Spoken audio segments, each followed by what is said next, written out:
नमस्कार दर्शकों, आप देख रहे हैं क्राइम कर्स न्यूज में। मैं आपका शिवा वर्मा, एंकर क्राइम कर्स न्यूज में। आपका कार्यक्रम अपनी बात अपनों के साथ में आज मेरे साथ जुड़ रहे हैं श्री अवधेश श्रीवास्तव जी। तो मैं उनके सामने मैं ये पूछना चाहूँगा, सर आप कुछ अपना परिचय दे दीजिए जिससे जनता जान सके और हमसे जुड़ सके। पहले तो जय श्री राम, भारत माता की जय। मैं विगत 25 सालों से पहले दीनदयाल सामाजिक विकास संस्थान जी, फिर बजरंग दल में सुरक्षा प्रमुख रहा। अब 2018 से मैं भाजपा में हूँ, लेकिन मैंने बराबर अपने संगठन का ही काम किया है। ठीक है, संगठन को मजबूत करने के लिए। और मैं इस समय भाजपा में किसान मोर्चे में प्रांत कोषाध्यक्ष हूँ, क्षेत्रीय। जी जी बिल्कुल, अवध प्रांत में। जी अवध प्रांत। जी, ठीक है सर, बहुत बहुत धन्यवाद। जो है बहुत बहुत स्वागत करता हूं मैं आपके अपने इस कार्यक्रम में अपनी बात अपनों के साथ में। तो आइए सर, आज का विषय थोड़ा सा हमारा है शिक्षा पे। तो शिक्षा में निजीकरण को लेके जिस प्रकार से सरकार जो है बढ़ावा दे रही है, इसमें आम जनता और गरीब के बच्चों को बहुत सारी परेशानियां हो रही हैं, उनकी जिंदगी से खिलवाड़ हो रहा है। तो इस पे आपका क्या कहना है? देखिए, मोदी जी जो है वो शिक्षा में काफ़ी सुधार कर रहे हैं। जितनी कंट्रियों में प्राइवेट संस्थानों के पास है, वहाँ पे शिक्षा का स्तर बहुत अच्छा हुआ है। और जो भी यहाँ पे संस्थान है उनको अच्छा किया जा रहा है। और आने वाले टाइम में फीस को भी कम किया जाएगा, जिससे अभिभावकों को, बच्चों को पढ़ने में आसानी हो, उनको राहत मिले। लेकिन सर, देश के आंकड़े तो हमारे ये कह रहे हैं कि कहीं ना कहीं सरकारी स्कूल कहीं ना कहीं बंद हो रहे हैं और प्राइवेट जो हमारा निजीकरण है, निजीकरण को सरकार बढ़ावा दे रही है। नहीं, इस अपने जो सरकारी स्कूल है, जैसे यूपी है, यहाँ पे योगी जी उसको बहुत आगे बढ़ा रहे हैं और तमाम उसका कायाकल्प कर रहे हैं। और वैसे ही मोदी जी कर रहे हैं, सभी लोग मिलकर ये काम कर रहे हैं। लेकिन काफ़ी समय लगेगा, तब जाके ये हालात सुधरेंगे। शिक्षा के स्तर में भी सुधार नहीं है। जनता का हमेशा यही प्रश्न रहता है कि प्राइवेट स्कूल बढ़ते जा रहे हैं और हर साल में अगर देखा जाए तो 20-25 स्कूल हर जिले वाइज जो है बढ़ते जा रहे हैं। तो कहीं ना कहीं सरकारी तो पीछे ही होते जा रहे हैं, प्राइवेट हमारा बढ़ता जा रहा है। तो यह विशेष समस्या है। कहीं ना कहीं गरीब व्यक्ति जो है वो अपने बच्चे को प्राइवेट स्कूल में भी सही तरीके से शिक्षा नहीं दिलवा सकता, क्योंकि इतना पैसा वो नहीं कमा रहे हैं। तो कहीं ना कहीं विशेष हमारा ये मुद्दा है कि शिक्षा के साथ क्या कुछ नई नीतियां या कुछ ऐसा सिस्टम है बीजेपी के पास जो ला रही हो सबके सामने, और गरीबों को उनसे लाभ मिले और चीजें हो और परेशानी सबको जो इस समय हो रही। मेन मेरा प्रश्न यही है कि शिक्षा के साथ खिलवाड़ हो रहा है, इस पे आप क्या कहना चाहेंगे सर? देखिए, ऐसा है कि हमारी सरकार जो है जी, मोदी जी बराबर इस पे काम कर रहे हैं और बहुत जल्दी आपको सुधार मिलेगा। और जितनी भी बड़ी पोस्टों पे आज तक बच्चे पहुंचे हैं और उन बहुत सक्सेस पाई है, वो ज़्यादातर सरकारी स्कूल में पढ़ के गए।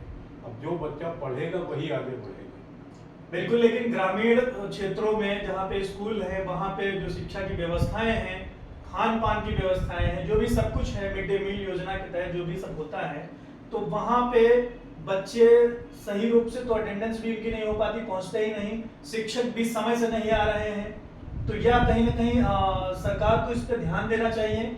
आप क्या कहेंगे सर इस पर?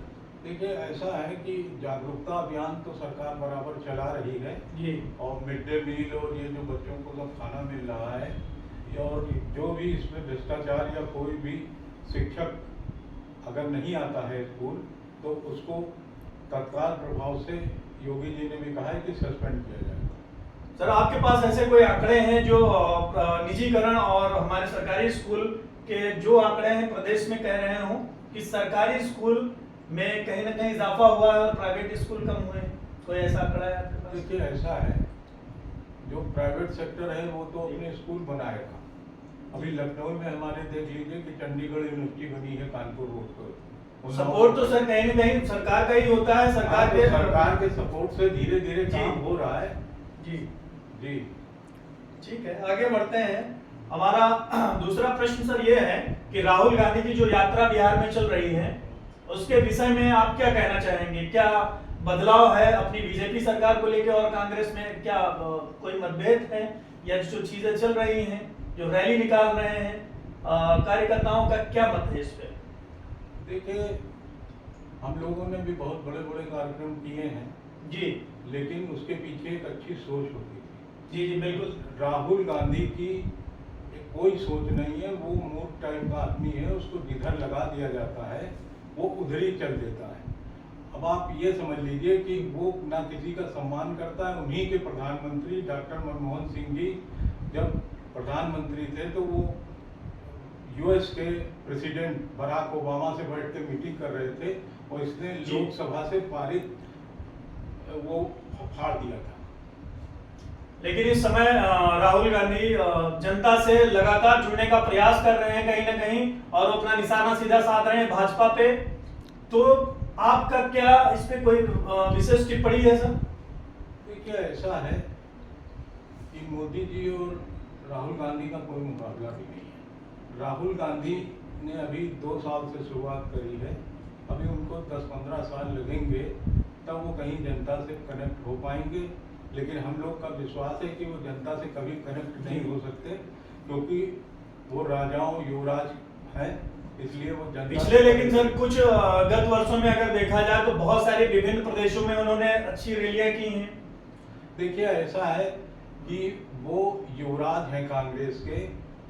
युवराज जो होता है 15 इलेक्शन लगातार हारने के बाद भी आप उनके अंदर जो एनर्जी देख रहे हैं, एक इलेक्शन हार जाता है नेता तो उसको उठा के पार्टी साइडलाइन करती है, फेंक देती है। 15 इलेक्शन हारने के बाद उसको मालूम है कि हम उसकी माँ सर्वे सर्वा है, ये भी सर्वे सर्वा, इसको निकाला जा नहीं सकता।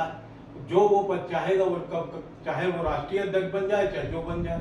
लेकिन वो निरंतर लगातार जनता से जुड़ने का प्रयास कर रहे हैं और दूसरा वो कहीं ना कहीं भाजपा पे भी निशाना इसलिए साध रहे हैं कि वो कह रहे हैं कि ईवीएम जैसी और वोट चोरी जो हो रहा है वो कहीं ना कहीं भाजपा को बहुत बड़ा दोषी बता रहे हैं। इस पे इसको भाजपा पे निशाना साध रहे हैं कि वोट चोरी जैसे ही इलेक्शन या चुनाव जब सामने आता है, आने का समय होता है इलेक्शन का, तो उतनी ही टाइम वोट चोरी का मुद्दा सबसे बड़ा सामने आता है कि वोट चोरी ही सबसे बड़ा मुद्दा है कि बीजेपी ने सरकार अपने बहुत सारे क्षेत्रों में या जो भी है सरकार उसी की बनती है तो वोट चोरी मोदी जी करवा रहे हैं, ये सब सारी चीजें। देखिए, ऐसा है, ये सब चुनावी मेढक है, ये चुनाव के समय निकलते हैं, चाहे तेजस्वी हो, चाहे अखिलेश यादव हो, चाहे राहुल गांधी हो।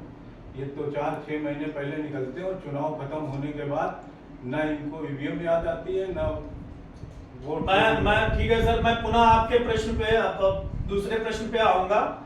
मोदी जी की माता को गाली दी है आपके बीजेपी के ही एक कार्यकर्ता ने, तो इस पे आप क्या कहेंगे? बीजेपी का क्या इस पे क्या रुझान रहा है, क्या विषय है और वो किस नजर से उसको देख रहे हैं? नहीं, वो बीजेपी का कार्यकर्ता नहीं था, वो जो नौशाद अहमद है उसने इसका आयोजन किया था और वो राहुल गांधी और तेजस्वी यादव का मंच था उनकी रैली का। और जो वो मोहम्मद रिजवी राजा जो है जिसने गालियां दी, अपशब्द कहे हमारी प्रधानमंत्री जी की स्वर्गीय माता जी के लिए, सीता जी का देश है मोदी जी, लगातार महिलाओं को आत्मनिर्भर बना रहे हैं, करोड़ों महिलाओं को उन्होंने रोजगार दिया है और ये सबका देखा हुआ है। और जिन लोगों ने, चाहे ये नौशाद अहमद हो चाहे वो रिजवी हो, वो हमारी पार्टी का नहीं है। नौशाद अहमद भी जो आयोजक था वो दिल्ली से कांग्रेस से 2 बार चुनाव लड़ चुका है। लेकिन वर्तमान समय में तो बीजेपी में है। नहीं, बीजेपी में नहीं, बीजेपी में नहीं, वो रैली का वो कर रहे थे। हमारा तो कहना है कि इन लोगों का नहीं तो बीजेपी ने फिर इस पे क्या क्या निर्णय क्या लिया इस चीज पे? बीजेपी विरोध करने का अपना अपना तरीका है। मैं इस बात से बहुत ज्यादा आहत हूँ कि पूरे देश की महिलाओं को का सम्मान को ठेस लगी है और मैं आहत हूँ कि माननीय मोदी जी की स्वर्गीय माता जी के लिए इस तरह के अपशब्द और गालियां दी गई। मैं खुला चैलेंज करता हूं कि अगर इन दोनों को कोई मार देगा तो हम 1 करोड़ रुपया देंगे अपने पास से। अच्छा, ये आपका? हाँ, खुला चैलेंज है। जी जी जी, ठीक है, आगे बढ़ते हैं अपने हम प्रश्न पे। चाइना में जो अभी एससीओ की बैठक चल रही है, चाइना और भारत से जो संबंध है, जो विवादित मामले हैं, तो इस पे क्या सकारात्मक सोच है अपने बीजेपी सरकार की? देखिए, बीजेपी सरकार की सोच हमेशा सकारात्मक रही है और जिस तरह से अमेरिका ने, ट्रंप ने भारत के साथ गद्दारी की और बदतमीजी की है, उसका अपने देश में और पूरे विश्व में विरोध हो रहा है। तो मोदी जी ने 50% टैरिफ अपने देश के व्यापारियों का माल बाहर जाए उसके लिए जी 40 देशों से पूरे व्यापारी लेकिन संबंध कहीं ना बना कहीं लिए। चाइना से और भारत में जिस प्रकार से भी इंपोर्ट एक्सपोर्ट कहीं ना कहीं स्थगित है, तो इसमें क्या सकारात्मक सोच है बीजेपी की कि इनको पुनः जो है अपने जो जो इनका रिश्ता है चाइना का और भारत का, क्या अच्छा हो पाएगा अभी? हाँ, बिल्कुल अच्छा होगा। चाइना और भारत और रशिया मिलकर एक मजबूत संगठन है और ये तीनों मिलकर व्यापार को भी बढ़ाएंगे, अपनी टेक्नोलॉजी को भी बढ़ाएंगे और जो छोटे मोटे मुद्दे हैं उनको आपस में कहीं ना कहीं किसान और छोटे व्यापारी जो हैं, किसान और छोटे व्यापारी जो हैं इस समय परेशान हो रहे हैं, क्योंकि इंपोर्ट एक्सपोर्ट में सबसे बड़ा बाधा का कार्य है, क्योंकि सब कुछ स्थगित हो गया है। तो इस पे क्या बीजेपी कोई ठोस कदम उठा रही है? देखिए, ऐसा है कि जब किसी बड़ी ताकत से आपकी लड़ाई होती है जी तो उसको तो नुकसान हो गई होगा, अमेरिका को बहुत ज़्यादा होगा। वहाँ के थिंक टैंक भी कह रहे हैं और सरकार में जो मंत्री हैं उनके वो भी कह रहे हैं, ट्रंप सरकार में। जी अब आपको अगर किसी शक्ति से लड़ना है तो उसकी व्यवस्था में 2-4 महीने लगेंगे और थोड़ा बहुत जो कष्ट होगा वो सभी देशवासियों के लिए, लेकिन देश का सम्मान सबसे ऊपर है। देश का सम्मान, देश को झुका के कोई फैसले नहीं लिए जाएंगे। हमारे देश के किसानों को बर्बाद करने के लिए वहाँ से जिस तरह के उर्वरक और बीज की व्यवस्था की गई थी, वो आज किसान नेता भी भाजपा के साथ हैं, उनके बयान पड़े हुए हैं, आप देख लीजिए, वो लोग भी साथ हैं। मोदी जी ने कहा अपने बहुत अच्छा किसानों है, को बर्बाद नहीं होने देंगे। जी आपने जो है बहुत अच्छा जो है बताया सारी चीजों को। अवधेश जी, मैं आपने जो जितने भी प्रश्न हमारे रहे उनका सही से आपने जवाब दिया, जनता के सामने अपनी जो भी इंफॉर्मेशन रही बीजेपी के कार्यकर्ता या आपकी जो पर्सनल व्यक्तिगत जो अनुभव रहा है राजनीति का 20-25 गत वर्षों का, आपने साझा किया, इसके लिए आपका बहुत बहुत धन्यवाद सर। बने रहिए दर्शकों क्राइम कर्स न्यूज में, और अपनी बात अपनों के साथ में मैं हाजिर होऊंगा फिर से अगले वीडियो में एक अगली नई शख्सियत के साथ। धन्यवाद। शिवा वर्मा।